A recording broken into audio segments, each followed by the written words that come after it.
was in a class the other day, not teaching, I was in the class learning with some other students, and the class was about group development, how to build community, which is something I have some experience in, so it wasn't all new things to me. In fact, some of the things that are taught are some of the things that I do here. You know how we do our little icebreakers and stuff like that. Just ways to build community and make people feel more like they're a part of the group, and like the group is a team. A team of individuals, yes, but a team. And in this class, we played a game. And the games that the professor has us play are all meant to teach you that everyone's going to have different strengths, everyone's going to have different weaknesses, and they can all be integrated into the team, right?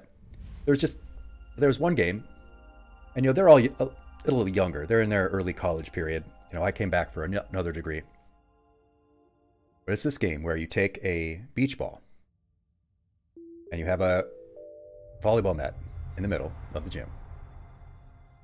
And one person starts. Everyone is on the same side of the volleyball court. One person bounces the ball into the air towards the other side, runs under the net, and bounces it back to the rest of the team. Someone from the other side has to bounce it back. Then they rush under the net. You continue in that way until everyone is all back onto the other side, all together again. You get kind of the visual of how that works? Everyone starts on one side of the net, and then one by one you get yourself and your whole team to the other side.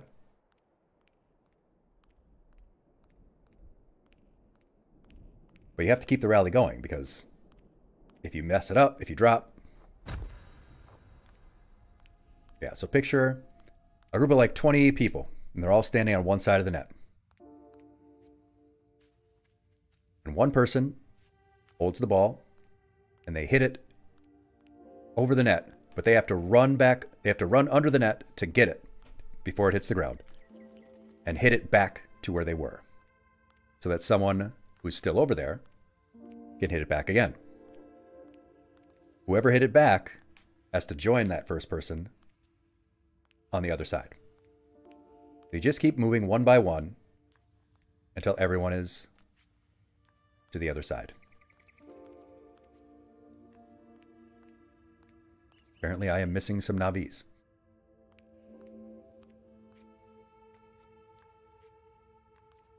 Yeah, I love a motion detector. Anyway, we were going to play this game. Not to play it, but, to learn about group dynamics. And I started off because I'd played this game before. I knew how it worked. I took the ball and I was like, I'll start off. It's hard. It's a hard game because if you don't hit it perfectly to the other side and you have to run under to get it, you're going to miss it, or it's going to be too hard for you to hit a good ball, or your face will run to the net, which happened several times to me. And then even when you do get it over successfully, you have to keep that rally going. It was hard, and I messed up a bunch of times. But I didn't care, because I didn't care how they thought I looked. I was also doing it specifically because I wanted to show them that. I had a little more experience than they did in this kind of thing, so I wanted them to learn. You need someone in a group, in any group dynamic, that is going to be willing to be the one who starts, or who takes the risk, or who isn't afraid to look silly when doing something new. And that person will always teach the other group, the rest of the people in the group, that lesson. You're not going to get anywhere unless you have someone on your team that's willing to be the one who looks silly. And to have that person on your team, everyone on the team needs to know that their teammates aren't going to laugh at them. They might laugh with them, but they're not going to laugh at them if they screw up, or if they're the first to try something and it doesn't work out.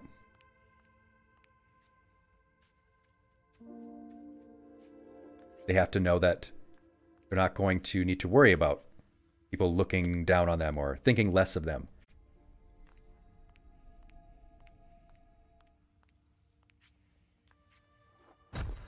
You have to create a dynamic like that within your team if you want to have a good community development.